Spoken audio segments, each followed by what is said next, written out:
el Señor les bendiga. En esta ocasión estaremos hablando de la trascendencia del trabajo de Wesley, los logros que hasta nuestros días siguen siendo una herencia no solo para el grupo metodista a nivel mundial, sino para muchas otras denominaciones. Hablar de la aportación de Wesley en los ámbitos social y teológico es adentrarnos en el primer gran avivamiento de la historia moderna ocurrido en la Inglaterra del siglo XVIII. En su libro El avivamiento que cambió un país, la doctora Dorothy Bullen escribe: el avivamiento en la vida de Juan Wesley no solo afectó a unas cuantas almas, sino que impactó a toda una sociedad.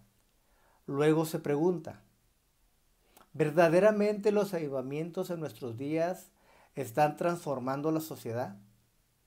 ¿O son solo espectáculos de puertas adentro, pero sin influencia en la comunidad? Denominado por muchos como el avivamiento wesleyano, inició en el corazón de un hombre apasionado por el poder de la oración y el deseo de servir a Dios con todas sus fuerzas. Era una persona que predicaba y vivía el amor a Dios con todo su ser y el amor al prójimo como a sí mismo. Juan Wesley inició grandes campañas evangelísticas para hablar de la necesidad del nuevo nacimiento. Rescataba y hacía énfasis en los principios bíblicos de la santidad o perfección cristiana. El metodismo no surgió de un éxtasis teológico. Este avivamiento surgió de una viva experiencia de la gracia regeneradora de Jesucristo. Aunque los principios metodistas se ven finalmente plasmados en el aspecto teológico, en las controversias que son inevitables, encontramos la postura del propio Wesley. En cuanto a las opiniones que no lesionan las raíces del cristianismo, nosotros pensamos y dejamos pensar. Juan Wesley formó grupos a los que nombró sociedades y no se propuso fundar una nueva iglesia o una nueva denominación. La fuerza de las circunstancias obligó al metodismo a constituirse como iglesia. En su trabajo o en su tratado, El carácter de un metodista, Juan Wesley escribió: es el sencillo y antiguo cristianismo lo que yo predico, renunciando y detestando todas las otras marcas de distinción. Pero los verdaderos cristianos, cualquiera que sea su denominación, deseamos ardientemente no distinguirnos en nada. Por cuestión de opiniones y de términos, no destruyamos la obra de Dios. Amas y temes a Dios, eso es bastante. Te extiendo la mano derecha del compañerismo. Yo me regocijaría si el propio nombre metodista no volviera a ser mencionado jamás, sino fuera sepultado en el eterno olvido.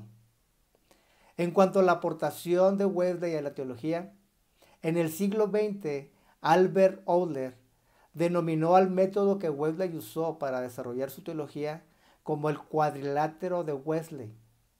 En este método, Wesley establecía que el núcleo del cristianismo se revela en las Escrituras para nuestra salvación. Y es la Biblia la única fuente fundamental del desarrollo teológico. La centralidad de la Escritura era tan importante para Wesley que se llamó a sí mismo un hombre de un libro. También creía que la doctrina tenía que estar en concordancia con la tradición cristiana. Implicaría también la experiencia de la fe en la vida de los cristianos. Y toda doctrina debe defenderse racionalmente. De este modo, la tradición, la experiencia y la razón están siempre sujetas a las Escrituras.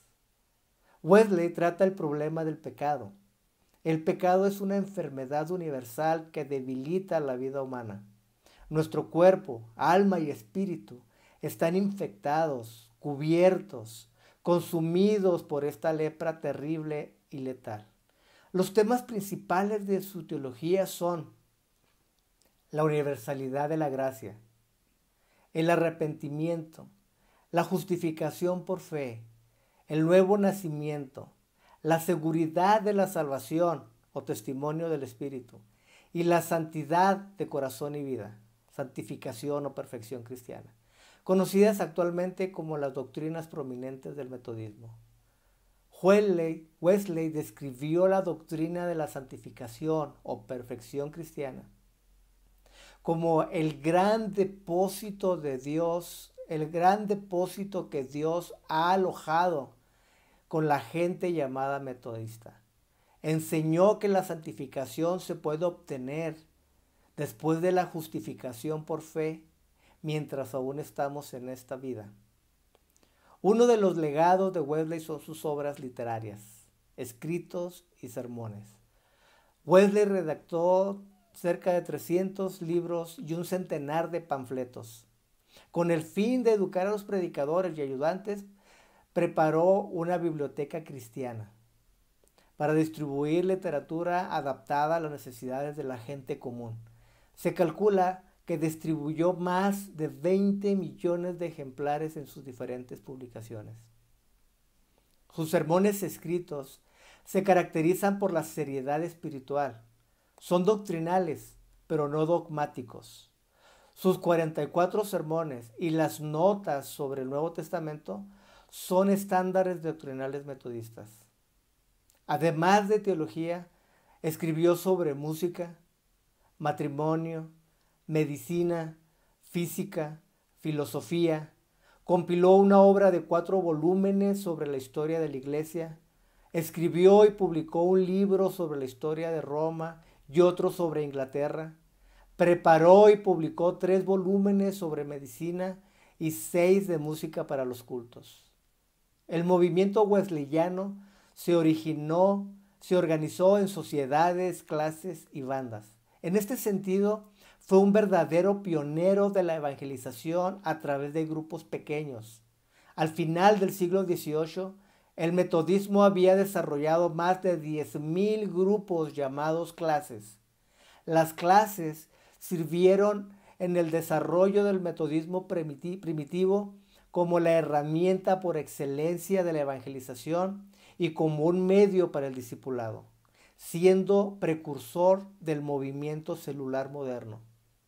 Formó un grupo llamado Sociedad para los Nuevos Contactos y otro Sociedad para los Penitentes. El primero predicaba a los nuevos convertidos y el segundo se encargaba de rescatar a los que se apartaban de la iglesia.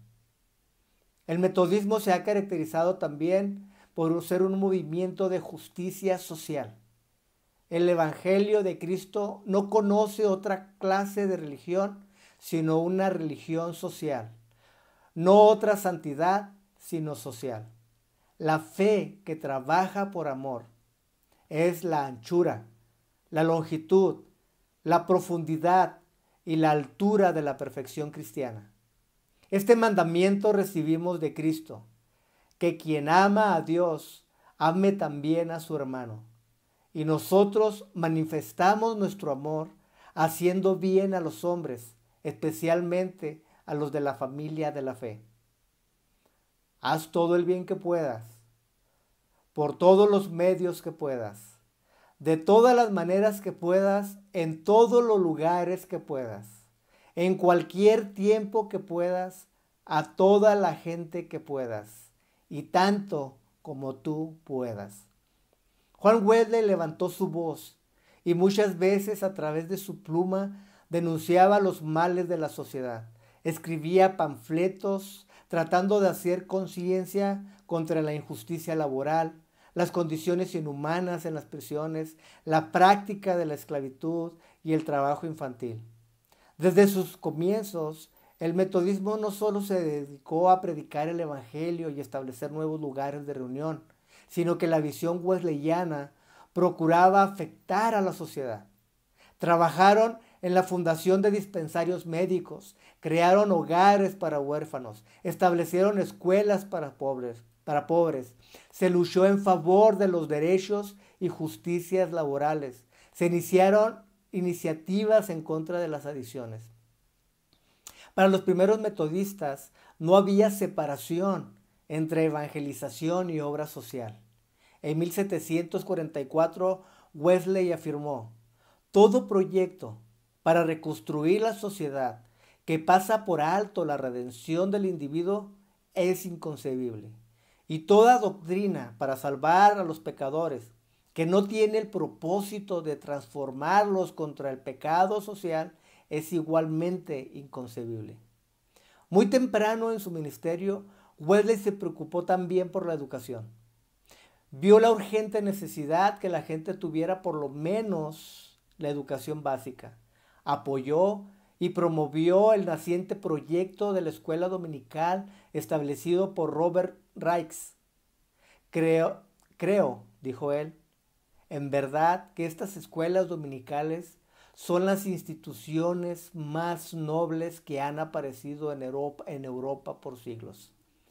Wesley instituyó escuelas dominicales para enseñar a leer a los niños pobres. En las reuniones de las clases y bandas, miles de personas aprendieron a estudiar la Biblia. Esta educación informal ayudó mucho para educar a una multitud que no sabía leer ni escribir. La Iglesia Metodista en nuestros días ha participado de manera incansable en beneficio de la sociedad y ha ejercido desde sus inicios esta labor de manera responsable y activa. En el sistema educacional, con escuelas y con programas permanentes de salud a través de hospitales, con programas contra las adicciones, casas de ayuda, refugio a inmigrantes, así como alimentación en beneficio de los más desprotegidos. El metodismo seguirá avanzando con la luz del Evangelio en cada rincón en el que se presente. Seguirá demostrando que el amor de Dios en los corazones de los creyentes los impulsan a demostrarlo mediante las buenas obras nacidas del corazón regenerado. La santidad bíblica, resume Wesley, es una santidad integral. Santidad y salud son caras de una misma moneda. Por ello, Wesley dio tanta importancia a las condiciones económicas, físicas y materiales de los miembros de las sociedades. A ellos les dio reglas que eran normas de buena salud física, espiritual y social. Asimismo, gran parte de su ministerio lo dedicó a la visitación de enfermos y a orar por la salud y sanidad. Quiero animarles con la lectura de una publicación que Wesley hizo al periódico La Crónica Londinense en 1761. Dice así: si Dios no te ha levantado para esta tarea, serás destruido por hombres y demonios. Pero si Dios está contigo, ¿quién puede oponerte? ¿Son todos ellos juntos más fuertes que Dios? Oh, no desmayes de hacer el bien. Anda en el nombre de Dios y su poder, hasta que lo más detestable que jamás vio salir el sol desaparezca por completo. Que Él, que te ha guiado en esto y en todas las cosas, continuará dándote las fuerzas en esto y en todas las cosas. Esta es la oración, querido Señor, de tu siervo. Afectuosamente, Juan Wesley. Juan Wesley dejó como resultado de su trabajo 135,000 miembros y 541 predicadores itinerantes. También dejó una biblioteca, 2 cucharas, una tetera, un abrigo viejo y un vestido de clérigo muy usado, y sobre todo dejó una iglesia metodista. Juan Wesley es la tea arrebatado del fuego en Network. Comenzó a arder intensamente en Aldersgate y Federley, y desde entonces continúa iluminando a millones de almas en el mundo entero. Que Dios te bendiga.